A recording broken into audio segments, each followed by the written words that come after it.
But it is so great to see you, and it's so great to see you all interacting, and it's so great to see you all here and just enjoying this event and enjoying this this time together. All right, so here's what we're going to do for the next 90 minutes. We are going to talk about disasters in general, not just landslides, not just what's happened lately.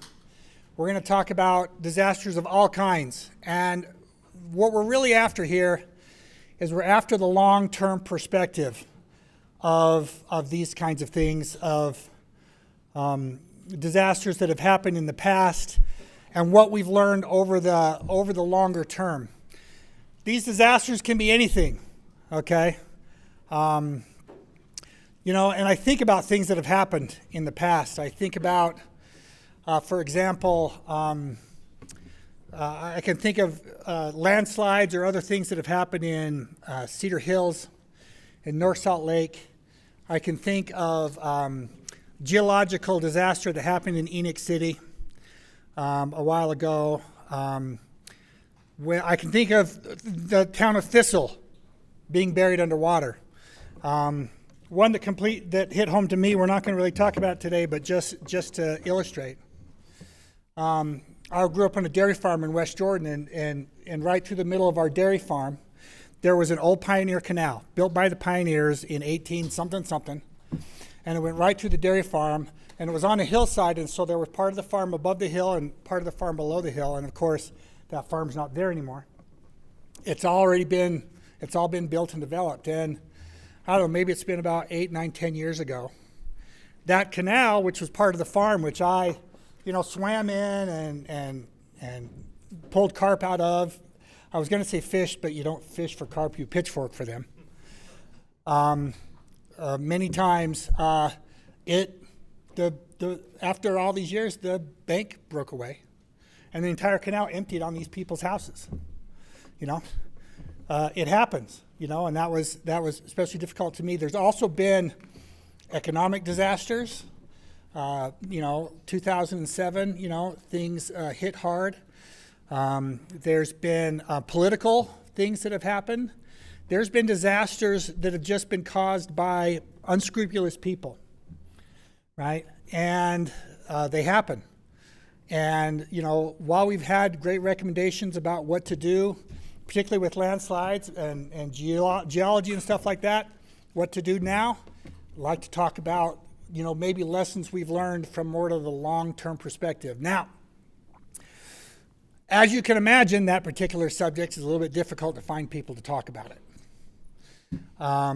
But we have a good panel here that are ready to go. But this is especially a situation where we're going to be relying on your experiences, okay? The things like what we're discussing that you know and that you've seen and that you've experienced. What I'm especially curious about is whether or not there was, the disaster was maybe illegal. A lawsuit happened over some development. What I'm curious about is whether or not, and what the implications of that were long-term, about the disaster being just something that was approved that was regretted. And so if you have stories like that, and you learn something from that, please feel free to help us. Our panel today is our good friend Ryan Luce. He is the South Jordan City Attorney. South Jordan has traditionally been one of the fastest growing cities in the state. I think they're about done growing now, aren't you? Pretty much? A little bit more? Probably another 80,000 residents. But he's agreed to help us and talk a little bit about some of the things that he's seen. We have Ben Hathaway here from the law firm of Kirton McConkie. Ben, in particular, I invited him here because he was involved in what happened in North Salt Lake a few years ago. And we're hoping that he could give us sort of some of the long-term ideas here. And Charlie Ewert has agreed to join us. He agreed to join us about 45 seconds ago, something like that, because one of our panelists wasn't able to make it last second. And so we're really grateful for him and for anything that he can help and share with us about this. So I think what I want to do is I want to start with Ben and have Ben tell us a little bit about what happened and sort of give us an idea of what kind of things that he's seen in the long term. And then we'll have the other guys talk about that, and then we'll have a discussion about what we do when these kinds of things happen in general. So take it away.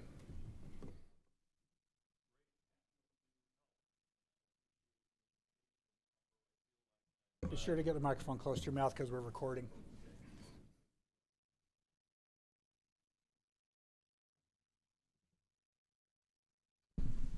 There. Is that on? Great. I feel like I'm out of my league. Unlike all of you here who are involved in building and improving things, I specialize in picking at the carcasses when they fail. And specifically as it relates to, in this case, the North Salt Lake landslide.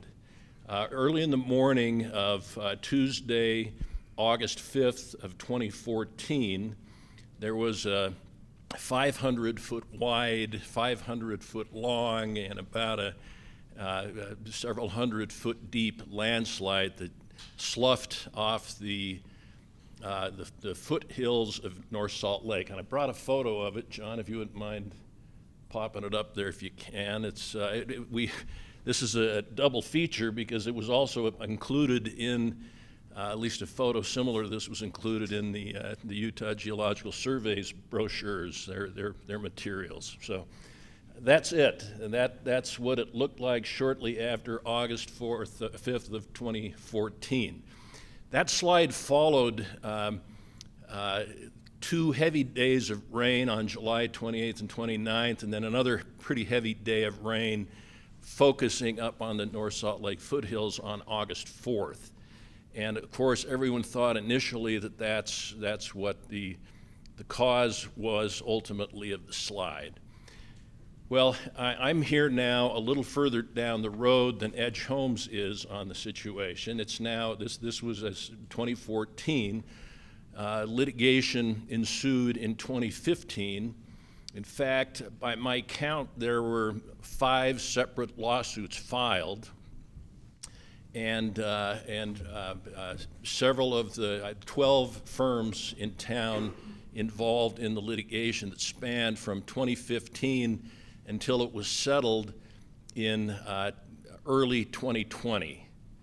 And the settlement itself had several executory parts that continued on through the end of 2020 until it was all wrapped up. And I have to, and I would be complimentary to all of the participants and the parties themselves. North Salt Lake was wonderful to work with and its council. The parties that were the damage, for example, the tennis club and its council, some of the homeowners and their council, and other utilities and other players in the were all very helpful in coming up with a settlement that made sense for everyone. And it worked, and it has worked, and that it's been remediated, and the slide hasn't sloughed at all since that time. It's since been filled back in. It required a little change of some of the development up top, but looking back in retrospect and having the benefit of 8 experts from across the country who fly-spec'd every little part of what went on in this case. There are a couple of things I just wanted to point out. A question was asked earlier on whether or not this was a single cause or whether there were multiple causes. Well, in this case, there were multiple causes.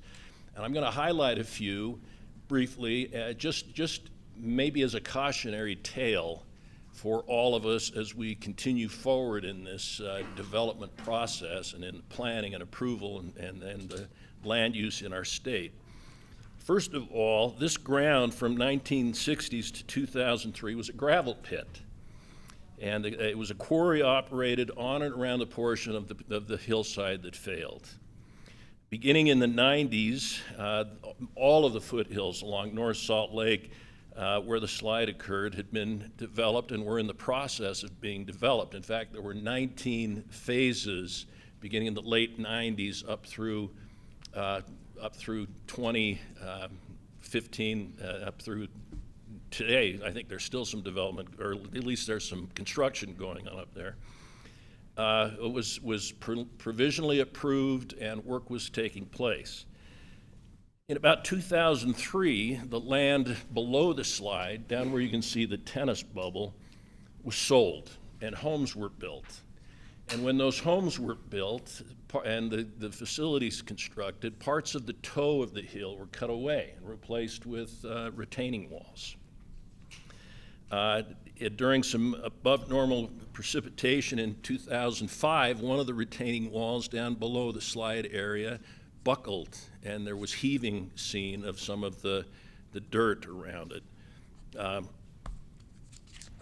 In every instance, there was a geotechnical engineer brought out who looked at it and made recommendations, and they were for the most part followed. Roads were completed atop the landslide, storm drains, utilities all installed. Also above the slide area and up the mountain, there were two large utility trenches that came down the mountain and turned just above this landslide area. The city had built two parks near the landslide area and sprinkled them. They were developed and had irrigation water running on them. In 2011, the nearby quarry had a blast that I guess was out of control, and it fired a boulder through one of the homes near the landslide area. And some of the homes near the area wound up having motion sensors installed to monitor some of the vibrations that continued from those operations. Yet the lots continue to be developed and homes continue to be built, and all of which involved geotechnical testing. It was all very thorough, very complete, and done in every instance along the way. Beginning in 2013, about October, some cracking started to appear along if you're at the right-hand side of the picture, along where the scarp came from, but it was just minor cracking. Again, geotechnical engineers came out and looked at it, made recommendations. They were all followed by the landowners as well as by the developers in that case. As each lot along the top of the slide was improved and developed, there was more engineering done by geotechs who gave recommendations, all of which were followed as it went along. The developer itself started placing some fill in some of the lots at top of the landslide area in early spring of 2014 in preparation for selling and constructing homes on some of those lots. In May, May of 2014, some additional cracking appeared. This time along the eastern side of the slide area, and it was an extraordinarily wet spring and summer in 2014, and that cracking was observed to be continuing up on the east and as well as on the west side of the landslide area. So it continued, and it was monitored closely by the city, by the developers, by the landowners, and by others to just make sure that they could do whatever they could to control it. Unfortunately, it failed. And I'm going to jump really to the ending from the beginning in light of what we heard earlier, because I think that it's important for us to consider. Whenever we're dealing with hillsides, mountains, weather, there's so much of it we cannot control. And I don't know that ultimately, in this case or in any of these cases, there's absolutely something that you can do to prevent this from happening. But as has been suggested, in collaboration of developers, of governmental entities, of utilities, of landowners, all the stakeholders, we're all far ahead, as expensive as it may be, to either do thorough geotechnical work and other construction and engineering work, or even abandon property that you're not confident you can control all the risks on, than you are being saddled with, in this instance, 6 years of litigation, 12 law firms billing at their highest allowable rates, experts from Boston to LA, and everything else that went on along the way. I'm sure in retrospect, at some point in time, somebody might have said, you know, we'll pass on this little strip of development in this case, had they known that that was going to be the case. So, as it turns out in this case, the causes were these. There was a thin clayey layer beneath that was never picked up in any geotechnical work, in any of the test holes, any of the boring, any of the drilling that was done. And that's not because the standard of the industry wasn't complied with, it just wasn't detected. It was too deep. You had the historical gravel pit, this is the one I mentioned, the groundwater increase, the migration of the groundwater through these trenches, the fill that was placed on the top of the landslide. All of these things combine and contribute in a way to ultimately what happened, and then on top of that, the things you can't control, and that is the weather. And it was an extraordinarily wet year, and that's what resulted in the landslide. So there are a lot of moving parts, and as was demonstrated in the resolution of this dispute in this case, now years later, that same type of collaboration and giving and taking can result, I think, in an outcome that where probably less expensive, where we can avoid these kinds of circumstances if folks roll up their sleeves and focus on really what's at play and what their objectives are in the development in the first place. Can I ask you a couple questions, Ben? And if you feel like you can't answer, that's fine, but I think it'd be worthwhile to explore a little bit about the lawsuit, because I think when this happens, that's something that's going to be on people's mind. So you said there are a lot of law firms, tons of law firms, a lot of parties, I assume. So who sued who? I mean, how did this, who was pointing fingers at who, and who ended up suing whom?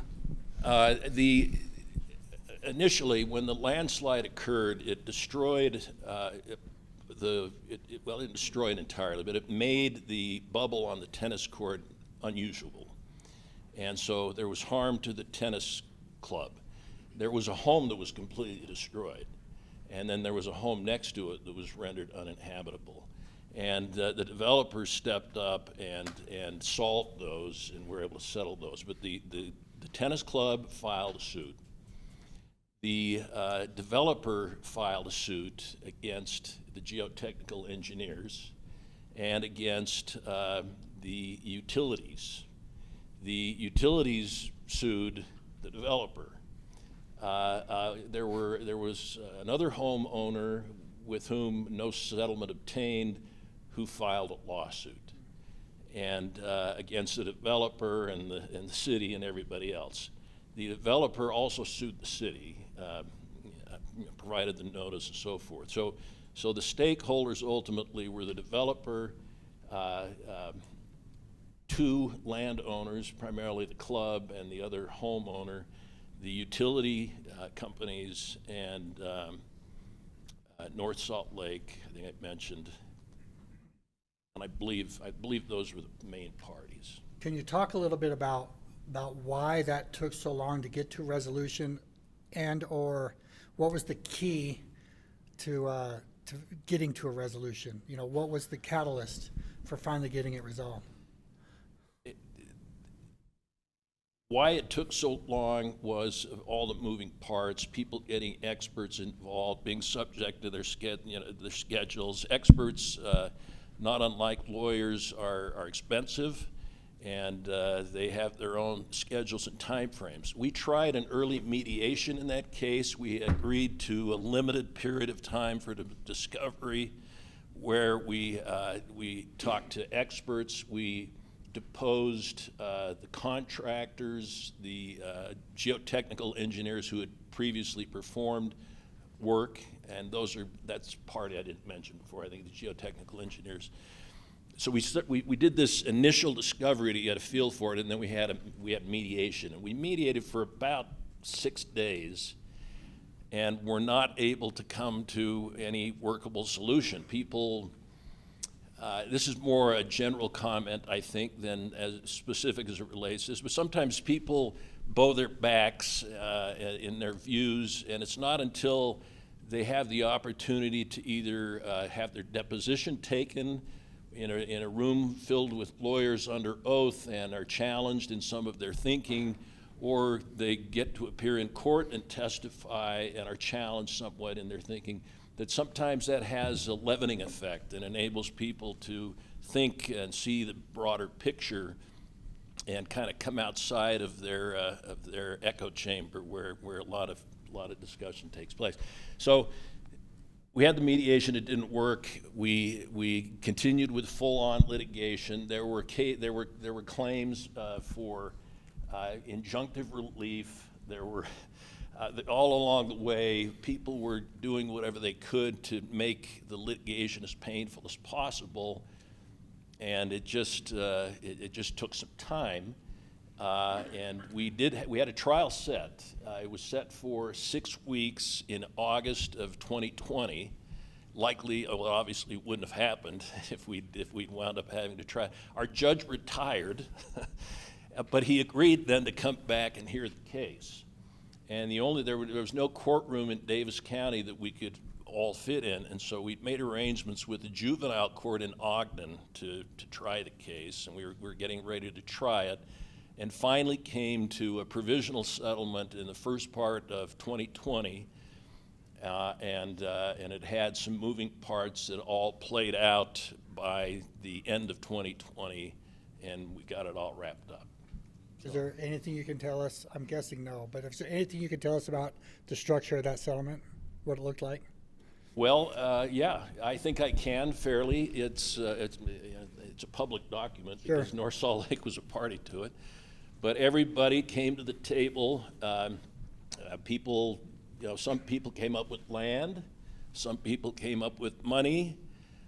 There was North Salt Lake took the helm on getting the remediation work done, and North Salt Lake itself,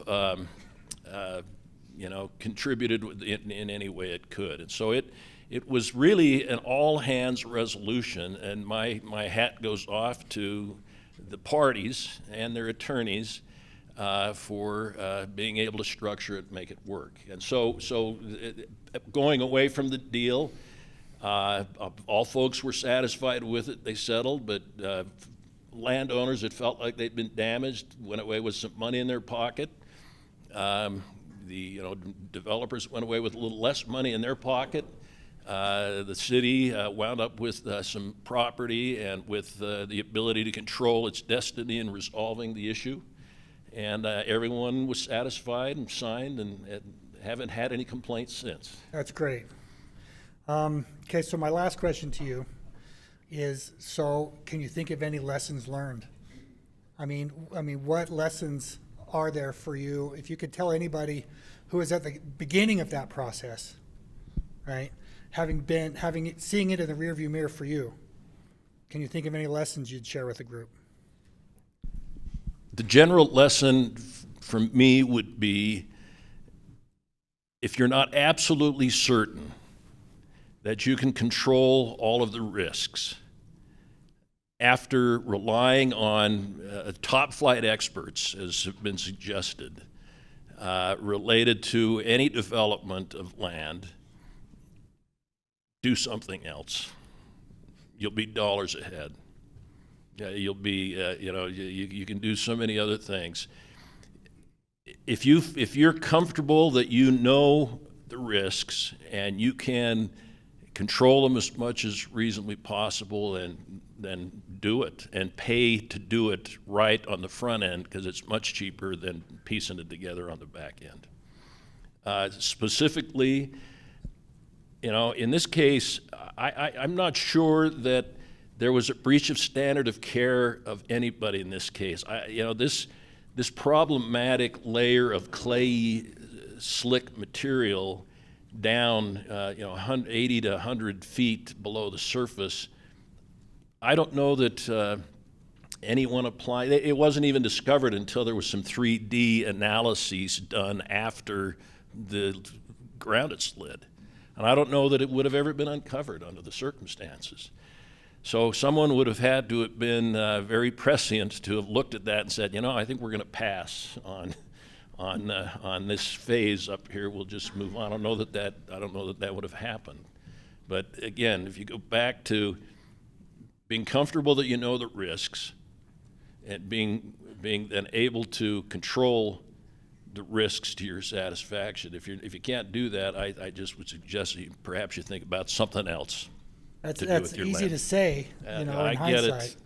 I'm sure Paxton would rather have given somebody $5 million to stand there and watch the soil get compacted, Yeah. but. No, listen, I understand, and I took to heart also a comment about takings. I mean, this is my land. I can do whatever I want to do with it, and that's a real issue. So I don't know. I guess we just have to maybe reflect internally a little bit, not only look at the economic decision, but maybe look what it is we're trying to accomplish when we make these development decisions. Awesome. Right here. Craig, we have some questions. Hang on. Was the extent of that clay layer explored to see if it covered other areas that were already developed? And if so, was there any mitigation done now that there's existing, structures and development in other locations adjacent? I don't know what the city did, but I assume they made some adjustments in their review and what's required up there. The imaging only covered that hillside that you can see, and it was constant through that hillside. Whether it expands to the east or west beyond what you can see in that photo, I don't know. But there's no development where you can see in that photo either in the city. Great question.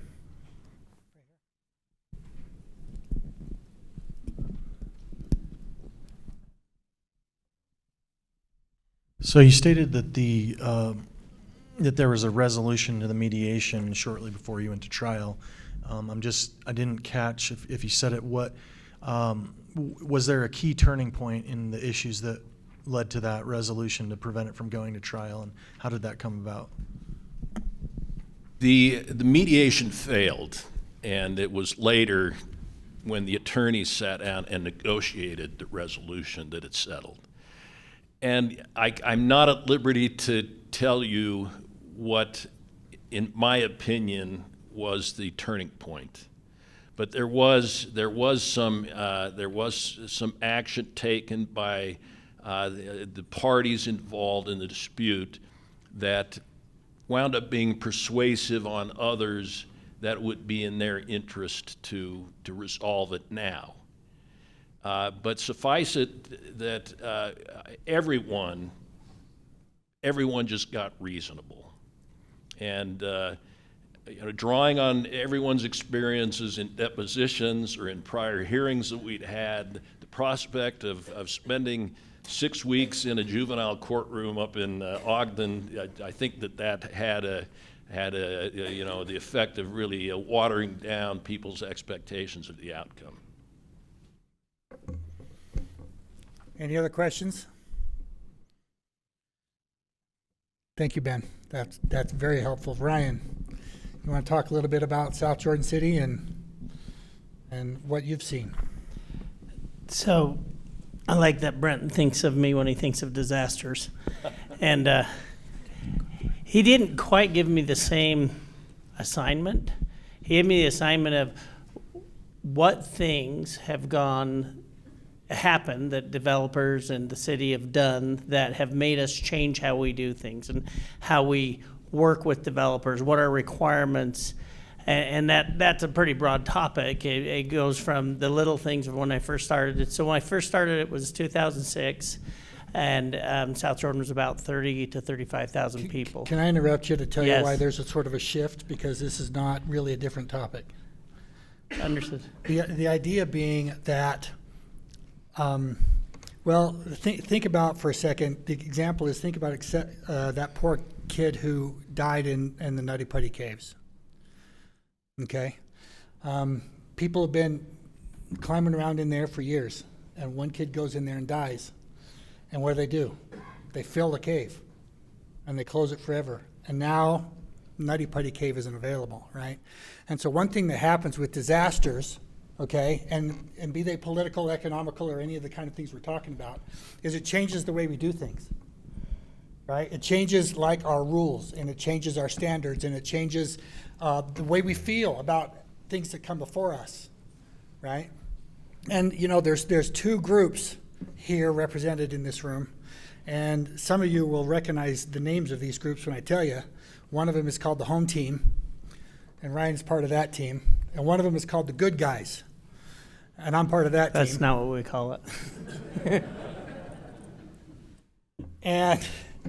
And everything has to be a balance, but sometimes the good guys will go to a city who have been burned and who've had a bad thing happen, and they change the way they were doing things, right? And that's maybe adds another burden, or it causes some difficulty. And so that's why these topics are related, and that's why the shift in sort of the question. Thanks. I think that helps a lot. So go from 2006, 35,000 people to 2023, we're close to 90,000 people. We just annexed another 2,000 acres from Rio Tinto in the last 6 months. With what we're doing on our west side, we expect another 60 to 80,000 residents over to build out of the developments there. And so in 06, when I first started, one of the first things that kind of go to what Brent's talking about, where we started making changes, was a simple thing. One of our council member got elected. I started in February. Council member very upset because all his constituents calling him because the new homes that were going in by the dozens are all higher than the existing homes. Because the developers and the builders, it's easier to dig your basement halfway down, pile the dirt around it, and then the house is elevated. And so what does the city do in response? And I've gotten calls about this. We have a land disturbance permit that if you move a certain amount of dirt, you have to get a grading permit, and everything has to be original grade because of that small problem. Now, I've had multiple developers not happy about that, but it's just one of these little things, kind of like what Brent was explaining with the Nutty Putty Caves, that the politicians respond to their constituents, then we respond as staff to the politicians, and we try to find a way to react that makes them happy over time. I'm going to go kind of on a long time scale, because from 2006 to about 2016, South Jordan went from a very great place to develop. I can see one of my friends in the back knowing where I'm going. A great place to develop, and then we had a change in city manager, we had the recessions, things kind of changed, and then we had, with our city manager in 2006, he was very progressive, and he hired development people and planners that did a lot to create multifamily zones, mixed-use zones, all sorts of zones, and performance zones that developers took advantage of in a good way, took advantage within the rules, and built as much as they could and as fast as they could, and we turned them. And then As the market slowed down, though, residents started to look at what was being built and started to be not as happy. Change in politicians, they get rid of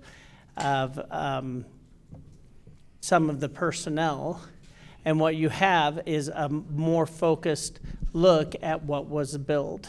So for example, and then by about 2016, that group of politicians left, and we have our current elected officials that are pretty good to work with, I would hope, on development.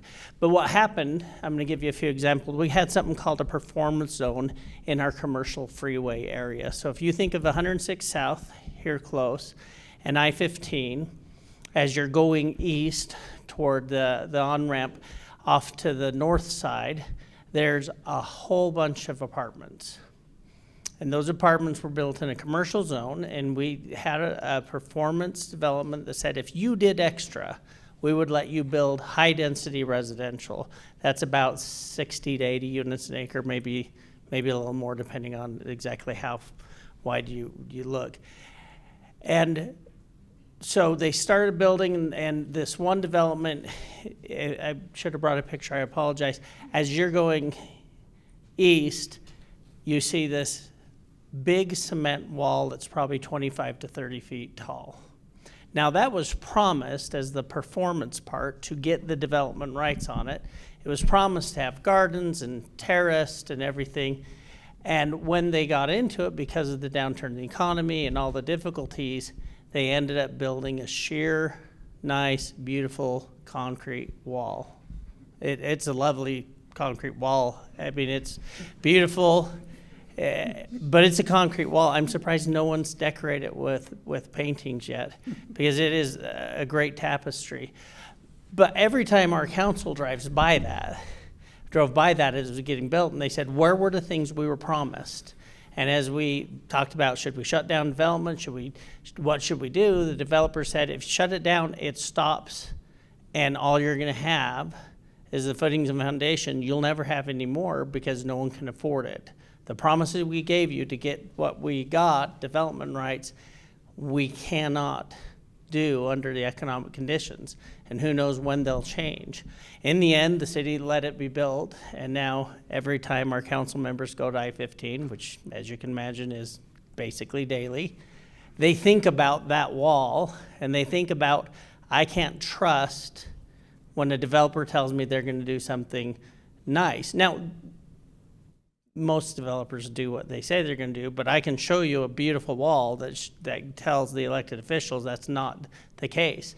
And so what happens in our commercial freeway zone that spans from our city's kind of a hallway, it's 2 miles long and about 10.5 miles, or 2 miles wide and 10.5 miles long, all along our I-15 corridor, and now all along Bangor Highway, and now they're thinking along Mountain View to the extent they can control it.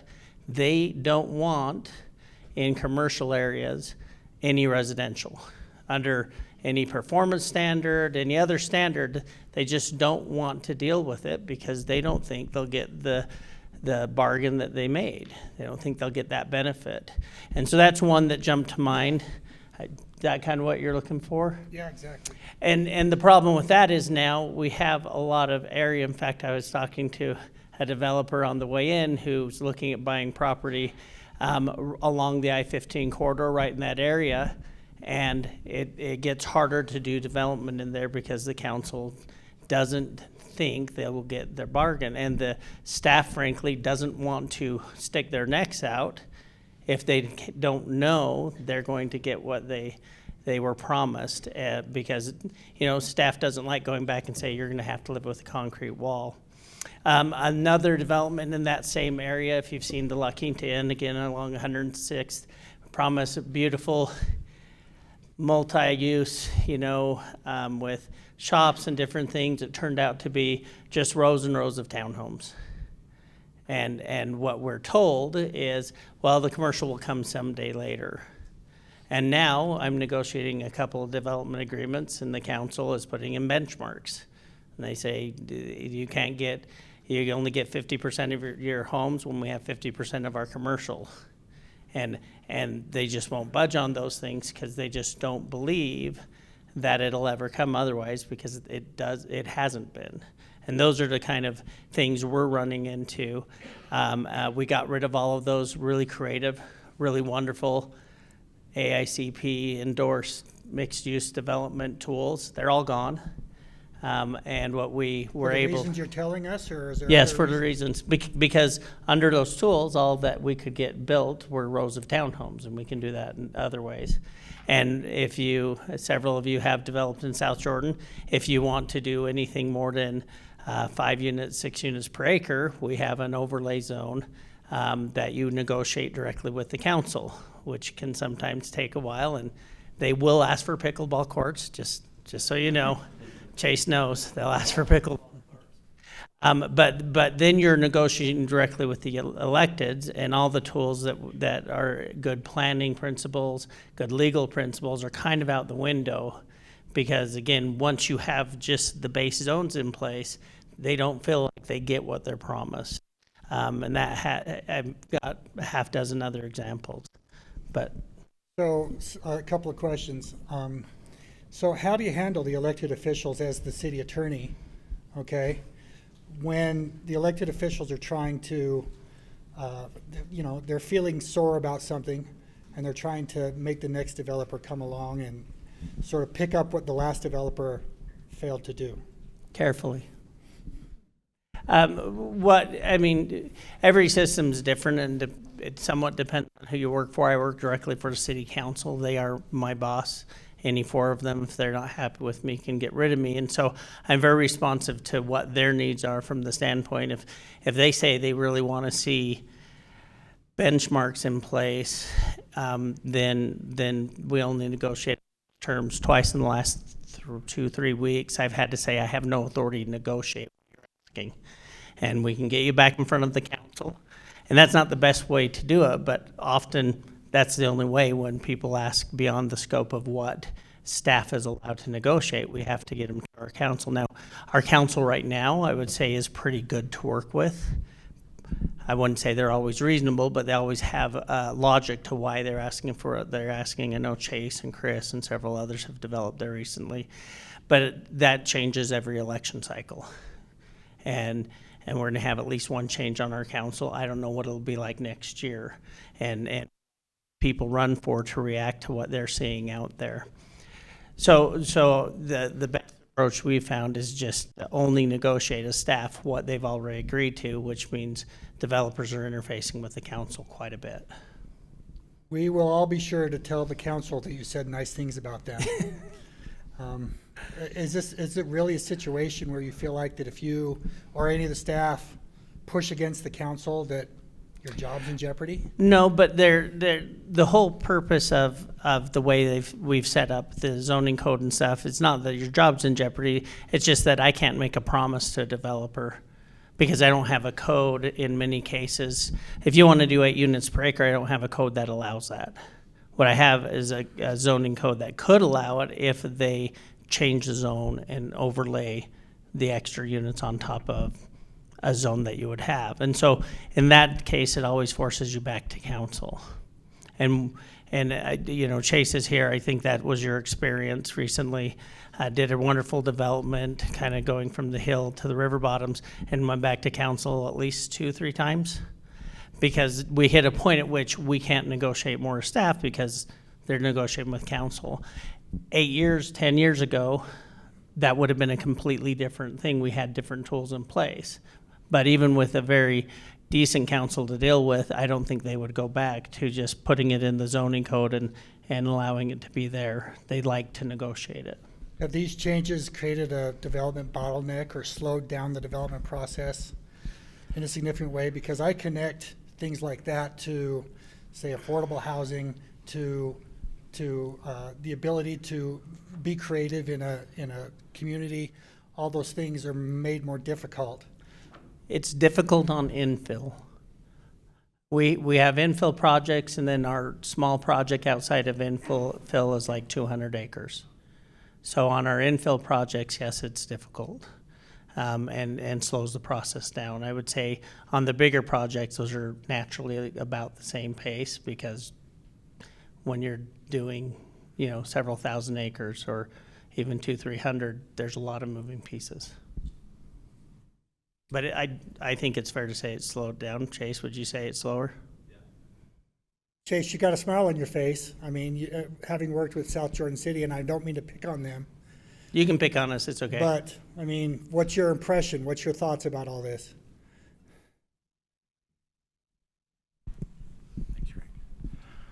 I mean, from a developer's perspective, development can never go fast enough, right? That's right. And it's always easier to come in with a straight zoning application and know what you're going to be able to get and have it mostly be an administrative process. But, you know, to South Jordan's credit, they did allow us those opportunities to get in front of the council, to have those negotiations, and we knew to a degree what we were getting into. I mean, we walked through the process with the council, had conversations with them outside of public meetings, were able to identify, you know, what we needed to do, and ultimately it was still a legislative decision that could have gone bad for us, but it is what it is, I guess. And even with the normal zoning, you have that legislative decision. It's just that right now, because of what happened before, the legislative decision becomes partially a negotiation. And I will say, and Chase saw this in his development, one or two residents can really weigh heavily on the one or two council members that may swing your vote. And so open houses, I believe you did open houses in that area. The developers do a lot in South Jordan, and generally, I don't think I've seen any denied. They are negotiated to death, but they're not. I haven't seen any denied. So, thank you, Chase. So this is a question, this is the last question I'm going to ask you, and before we see what Charlie has to say. But, so there's efforts right now that you are closely aware of and that have already happened and they're going to continue to happen to speed up the development process, right? And to make it more predictable and less likely that someone has to go back to the council for 8 legislative decisions or whatever. And this, this is a question for everybody. What do you think about those? And what are the practicalities there? Is that going to help from an affordable housing perspective? Is that going to help from a development perspective? What's your thoughts? My personal opinion on the affordable housing, it won't, because as I've been explained to by my development friends a lot, it's a supply and demand issue, and right now would be a great time to build more supply because there's less demand, and we're seeing a decrease in building permits. There's still people that want to buy, but not at the prices that developers paid for the land and everything. And so I don't know how that would necessarily be better. As far as from the standpoint of predictability, when you're getting to infill, like a lot of our projects, 15, 13, between 10 and 20 acres, I don't know how much better it would make it. I mean, you could get those rows of townhomes that we were getting in 2007, 8, 9, 10, but you wouldn't get the quality of development that we're getting. Chase's project is just a great project, and sure, it takes a little more time, but you get a project. It's also, as far as affordability, we have worked hard. I see Chris in the back with Ivory. I think we brought you an affordable project, or trying to bring you another one, and I think it's incumbent upon cities, even if you're semi-high maintenance city like we tend to be, to look for those opportunities to avoid the criticism. So with the high maintenance, also we're looking at opportunities to build. I think we did 14 homes before. Now we're into, was it 19? Something like that, Chris? And now we're in the process of looking to do a senior project with 104 affordable homes out of 148 units. And so so I think it could be, unless you're actively out there looking for the other projects and trying to bring those things to your city. Any questions for Ryan or any comments? Charlie. Hello. I've had a long time to think about what I was going to do because Brent called me a year or two ago and asked me to sit on this panel. He actually looked at the clock and said, "Boy, I need someone to filibuster for the next half hour. Who can I?" Charlie. And Charlie knows. Get a microphone in front of his face and he won't stop There's talking. the obvious choice, my friend. So, Brent, you tell me when I've gone over time. just thinking through the way that these guys put together their thoughts, I really I put mine together kind of based on what I was hearing from them. But I did want to kind of dive back into geology, if that's okay. Yeah, absolutely. Okay. The Hayes case was brought up earlier today, and the Hayes house was actually up in the jurisdiction that I worked in, where I cut my teeth. And in that particular location, there wasn't a whole lot of regulations on geologic hazards at the time. It was just developers could go out and put the roads where they wanted to put them, cut the toes out of the hillsides, and build the building pads as they wanted to, or not. That jurisdiction allowed for R lots, restricted lots, which if your jurisdiction does that, please reconsider. Think about the end user and the consumer. Restricted lots was a way to say, well, we don't really know if this lot is buildable. Someone else will figure it out. Developer gets to sell it at market value, and somebody else has to figure that out. And unfortunately, Mrs. Hayes figured that out the hard way. It was a building that the jurisdiction had to go in and tear down to remediate the danger that it was posing to the neighborhood. A little closer to your mouth. Oh, sorry. Maybe too close. So that jurisdiction did a huge pendulum swing, right? There's a disaster. All right, let's rush and let's adopt some legislation that's going to fix this problem. But that jurisdiction is a small jurisdiction, very small staff, and not a lot of resources. Area with less than, at the time, probably less than 8,000 people lived in it. And so they adopted an ordinance that basically took the state code's appeal process for geologic hazards and adopted it as the administrative process. And so you had a board of geologists on a panel reviewing any kind of particular geology report or report that came up from a developer. So a developer would go hire their own geologist, they would go out and survey the land, figure out where the problems are, and then there would be 3 people who would review that developer's geologist report. And all 3 of them would be geologists. There was a gentleman up the road from Mrs. Hayes who bought a piece of property, and $250,000, still didn't have a house, didn't have plans, couldn't get the geologists to agree with each other. They're all in the same field, they're all looking at the same data, but they're all coming to different opinions and different conclusions.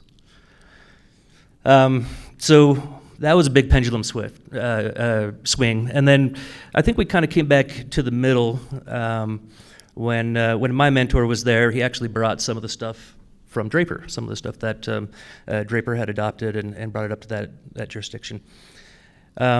In which we were saying, look, we're going to have our geologist. You're going to pay for him, applicant. You're going to pay for our geologist, but we're going to go through the public procurement process to hire them on. They're going to review your geologist's work. So at least you've got 2 heads in there. It's not just the developer's geologists doing the reviews. So that was kind of the middle of the ground method. When I moved over to Weber County, found that Weber County had a lot of the same issues. And didn't have the same levels of experience when it came to mitigating and writing ordinances that are intended to help mitigate. And so I brought some of that stuff to Weber County. However, one of the big differences between Weber County and this other jurisdiction is Weber County elected officials tend to be a little bit more pro-development. They tend to be more pro-property rights, and they also tend to be more small government-oriented, whereas this other jurisdiction was a little bit less pro-development. And so if it's hard to get your development and it's a challenging geology review process, that's good for them because they didn't want to see a whole lot of stuff going on in their community. So move over to Weber County. How do you write an ordinance where you're trying to protect all of the property rights that exist out there, right? Location, location, location is the name of the game in real estate. And if you buy a landslide, do you have a right to build? Maybe. I mean, if the regulations are so onerous that it takes your ability to do anything with your property, that's certainly a problem, right? And the other thing we don't know is we don't know how deep a developer's pockets are. how excited or willing they are to build. In the Ogden Valley right now, we've got 10-acre parcels going for $4 million a piece. And that's barely with any services. We're actually finding that the 7 to 15-acre parcels are actually selling for higher than 15 1-acre parcels when you put them together. So it's kind of an interesting market going on up in the valley right now. So how deep do those pockets run, and how willing is a developer to put some money into it? And so when we wrote this ordinance for Weber County, the name of the game as we were trying to figure out where that pendulum should swing. First off, I should tell you, in the 90s, Weber County had a geologist on staff. Did a lot of geology review for not just the unincorporated county areas, but for the incorporated county areas. That gentleman went on to work for UGS and spent a lot of time at UGS making some pretty great maps. And since that time, Weber County didn't have a professional geologist on staff. So we were trying to figure out where exactly that pendulum was supposed to settle. And one of the things that one of the commissioners brought up was, well, let's make this a private market issue. How do we make the private market perform for us? And that's a little bit of a challenge, kind of some of the questions that I was asking Paxton a little bit earlier. How do you make the private market be accountable to itself? Well, this was the attempt that we put together. I'll tell you the attempt, and I'll tell you some of the fallout that's come from the attempt. We did reserve the right to have the applicant pay for our geologist to review their geologist reports. But that is only at our option, and our option would only come into play if our engineer has concerns about the geology report specifically. So kind of taking that out of it, now we got a little bit less of a cost for the applicant if they're just paying for their geologist. I don't know how many of you have had the opportunity to read a geology report. They're not particularly fun. They have a lot of acronyms and a lot of little initials, and unless you know what those things are, it really isn't going to make a whole lot of sense to you. But the geologist who worked for Weber County back in the 90s, he had set up a pretty decent geology review process. Now we were tailoring it, we were changing it just a little bit because it still wasn't functioning the way that we needed it to. But he had set up a good system where he identified different levels of risk of different types of geologic issues, from rockfall to subsidence to landslide and all that. And so we took that skeleton frame and we said, all right, here is our priority listing. If you are in a high or medium risk category, as determined by your geologist, you've got to do remediation. If you're in a low risk category, the least that we're going to have you do is record a notice to the property that says you are in a geologic hazard study area. We're careful to say study area, not geologic hazard area, just indicating that there may need to be more studies that go in the future. We also in our ordinance, we listed what minimum qualifications need to be for an engineering geologist. And we specified that it needed to be an engineering geologist. It's not going to work to pull a geologist out of the oil fields who's been out there for a couple of years after getting a degree and have them come and do engineering geology on a hillside. It just doesn't work that way. And so having some time in the field is important. That led us to needing essentially to create an inventory, or an index of geologists that are pre-qualified. So any geologist can come and do work in Weber County. They just have to show us as they're doing so that they are qualified to do so. And once they show us, we'll put their name on the list. We surprisingly haven't had very many geology firms coming and asking to have their name on the list. And a couple of those reasons are in the details I'm going to tell you in just a sec. Okay, so the applicant goes out, does their geology report, and then the geologist, all that gets back to the county. The county looks it over. The applicant goes, uses their engineering team, their geotech team, or their civil field team to design in accordance with the specs of what or the issues that the geologist has brought up in the report. The engineer, the civil or the geotech, has to sign a certified letter saying that they have read the report from cover to cover and they have designed the plans to mitigate the issues that are identified in the report. And then the geologist is required at that point to review the engineer's work, just to verify that in their professional opinion there has been the mitigation to a level satisfactory to keep that hillside from moving. I'm saying hillside from moving because that's the biggest issue that we have is landslides. Geologists don't want to go cross-disciplinary. You know, they don't want to say, well, the civils plans will work, and primarily because they're not a civil engineer. And so helping geologists feel comfortable with just doing the cross review, I think is challenging. It's still challenging, but we still require that certification to come in. And then $1 million, I think it was $1 million, I can't remember, $1 million indemnity insurance. They would have to submit proof of that. We wanted the applicant to be able to go back to the geologist and say, you missed something. So who gets sued, whose finger gets pointed at who? We wanted to help the applicant, in fact, go back to the geologist and say, you missed something. That said, the geologist who read our ordinance said, boy, sure looks like you're putting a target on our backs. And that limited the amount of geologists who wanted to do work in Weber County. So just going all the way through, how do you keep the private market accountable? I don't know. As I read the reports, I see little caveats and the fine print at the end that says, this is all assuming that I am there personally while the hole is being dug. The hole is being dug exactly where I did the review, and I don't know. They just caveat the heck out of those reports where it really makes them almost meaningless when it comes to time for someone to sue someone else. And I get why, obviously, when it comes to these lawsuits. And so having the jurisdiction review those reports, well, it says that there's a problem, but maybe it's not a problem, right? So we don't have anyone on staff who is qualified to verify whether or not there is a problem. We're trying to keep the private side keeping each other in line, but it's not going quite as we thought it would. It is working though, to some extent. It still is functional. We do have a handful of geologists who still do the work.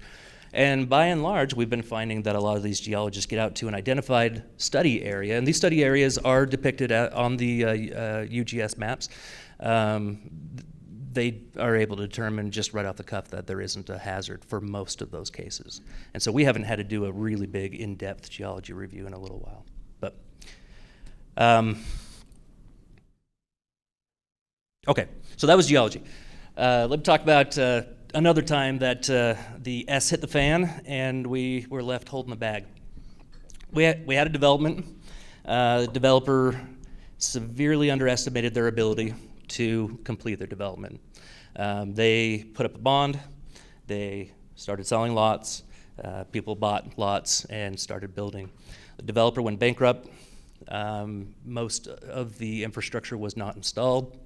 There was some pretty silly infrastructure that was installed, and I think How long ago was this? Was this during the economic downturn? This was not. This was just a few years ago.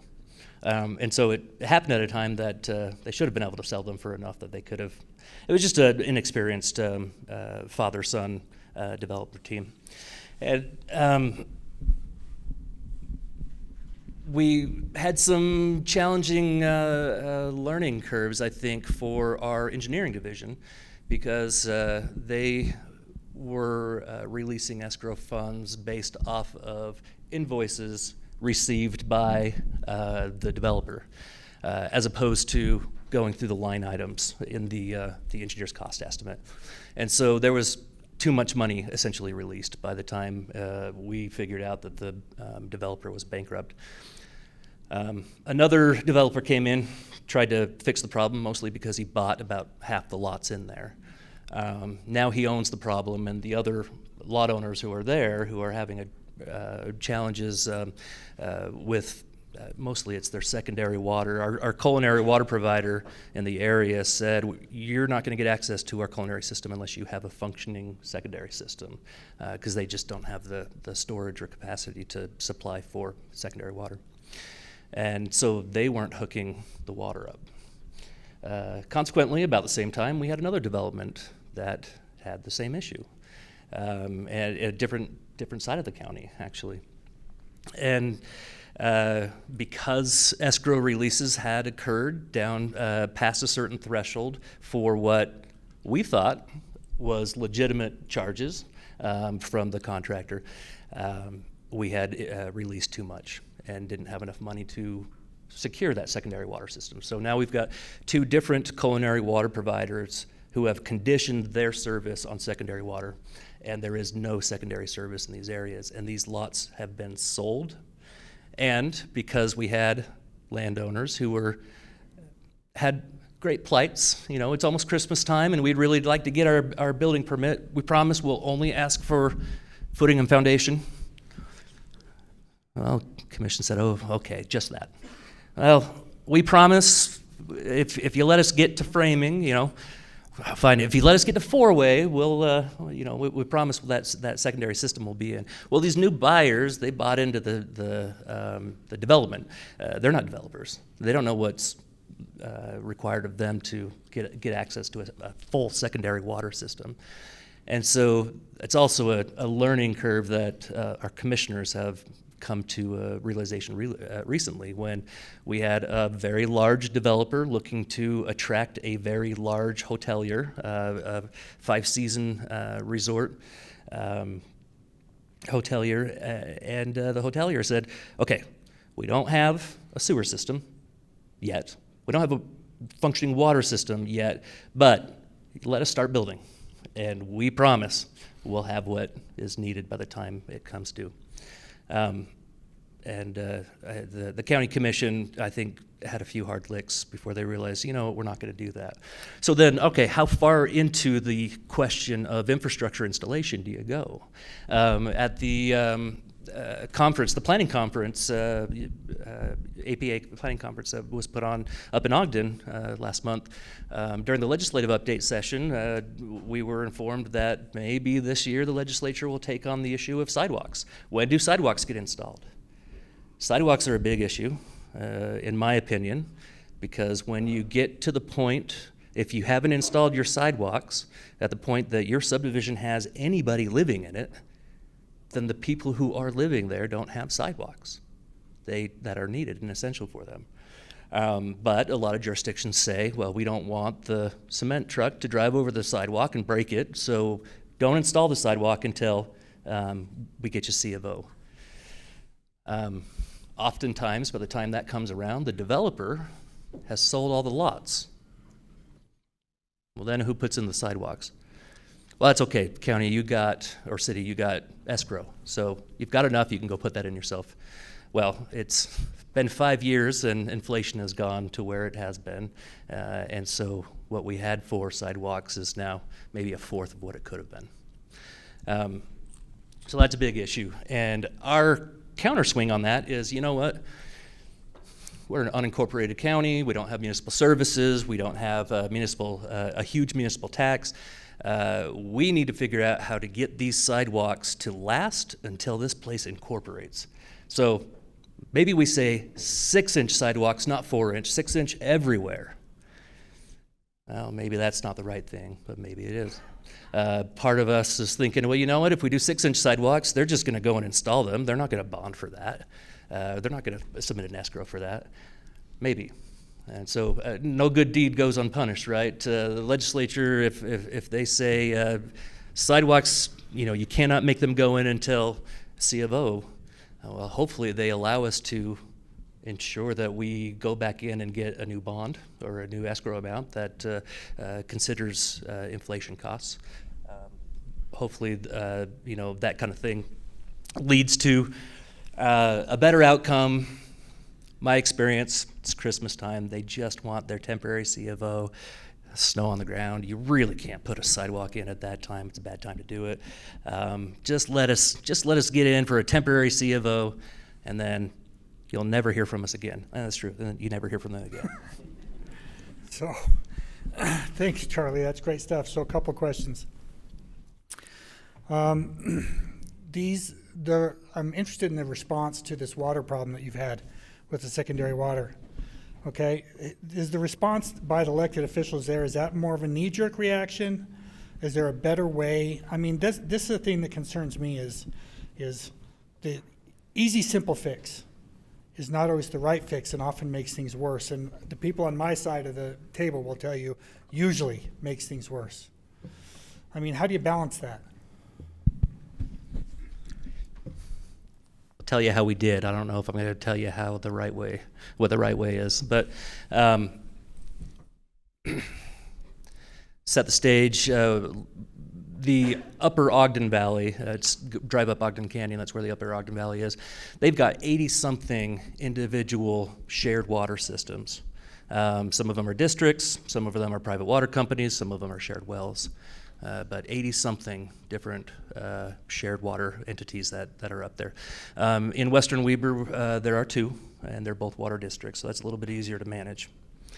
Most of the water companies and districts say, we'll give service, culinary service, but we're not going to do it unless you've got a functioning secondary system. A few of the areas have secondary systems. The culinary water providers who didn't have service of secondary and did condition their service on it, they were expecting the county to solve the problem for them. And the county's not in the water business. We're not in the municipal services business. We're trying to set things up for a municipality to eventually exist. And so really we told the water companies or the water entities that they're the ones responsible. It's their name on the line. They are the Culinary Water Authority. State code's pretty clear that the Culinary Water Authority, the Sanitary Sewer Authority have essentially equal power with the county when it comes to approving a plat. And so just by signing that will serve letter, they are essentially saying that they're going to provide service. And if their service is caveated on something else outside of their control, maybe they shouldn't be in the business that they're in.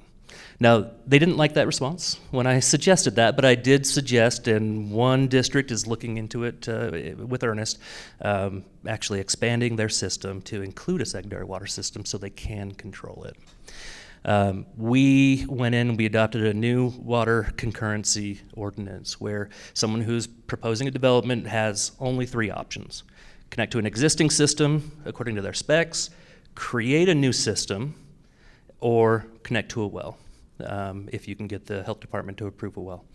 And that second one, create a new system, we do allow developers to create their own system, but if they are in an expansion area of an existing secondary water provider, and that water provider has told us where their expansion boundaries are, we tell them that they've got to go work it out with that secondary water provider to install a system that will eventually be able to connect and interconnect. So trying to consolidate services, I'm not normally pro monopoly, but when it comes to efficient services, I think I am.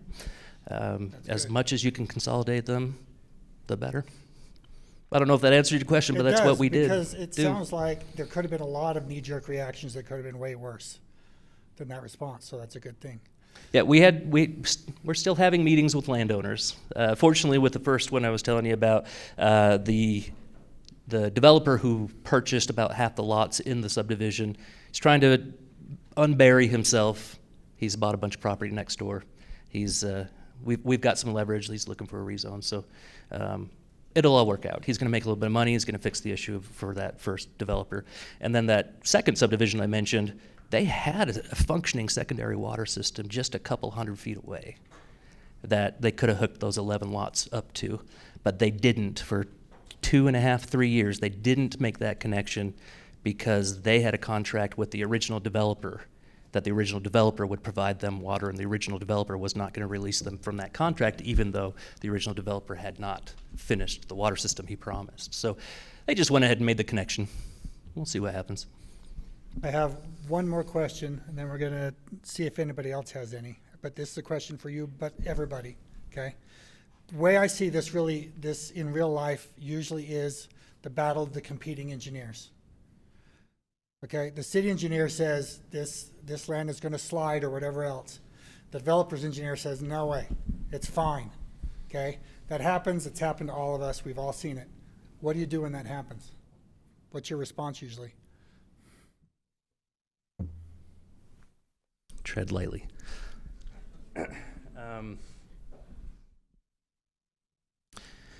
It's not uncommon to have the professionals disagreeing with each other,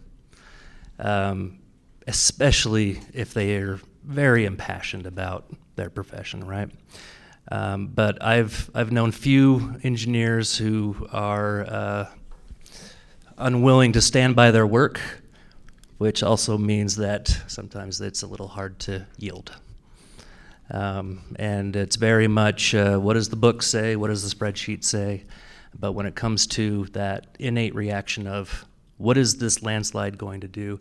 My experience with engineers is it's important to stay in your lane and identify the limits of your knowledge. If you're worried that that land is going to slide, it's time to find a professional who knows for sure whether or not that land is going to slide. I went on a little field trip the other day, and I was with an engineer who was saying, look at all these landslides. I said, well, we're not looking at landslides right now. We're looking at a mud flow. That's different. It's not the same thing. We can't say landslide with the newspaper reporter so close, because that's not what it is. And so we need to make sure we're talking to the correct people and getting them to the table. So I guess that's my answer. Good. Chris, can I put you on the spot? Yeah. Yes, you. So I just want to ask you about how you deal with that happens, when that happens, the battle of the competing engineers. I know you've been through that. Chris. Oh, I'm like in the corner, hiding. Yeah, in 2000, I think 7, 8, with Jody Hoffman, Jody Burnett, and Craig and you, Brent, and Bruce Baird, we compromised on a battle of the experts process. Primarily, Bruce was representing Suncrest at the time, ironically. And the idea was that the developer would have a expert, the city could bring in their expert, and if they disagreed, then those two experts hired a third expert that would be the decider, right? And that it would be done by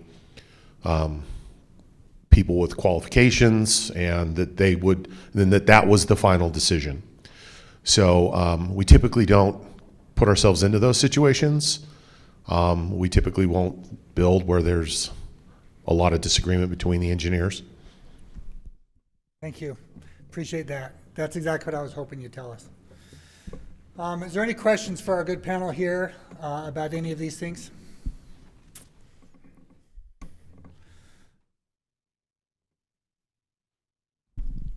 Did I filibuster well enough? You did great. So Yeah, you did. quarter fantastic. 2. I was expecting you to ask a question, but you're up here. So. Can I ask myself a... No, I'm just kidding. Okay, thank you to the panel. Thanks for being here, and thanks for your willingness to step in, especially you guys who didn't have a lot of advance notice. I think this has been very helpful, very good to look at sort of the long-term effects of some of the things we've talked about today. Tune in tomorrow, where I am challenging whoever's going to be up here at the dais tomorrow to have a discussion about what the governor said recently. So if that doesn't come up somewhere tomorrow and we have that discussion, I'm going to be very disappointed. So whoever you are, be sure that's on your list. Wilf has already teed up that discussion. Perfect. Is there anything else, Craig? Okay, thanks everyone. Have a good day.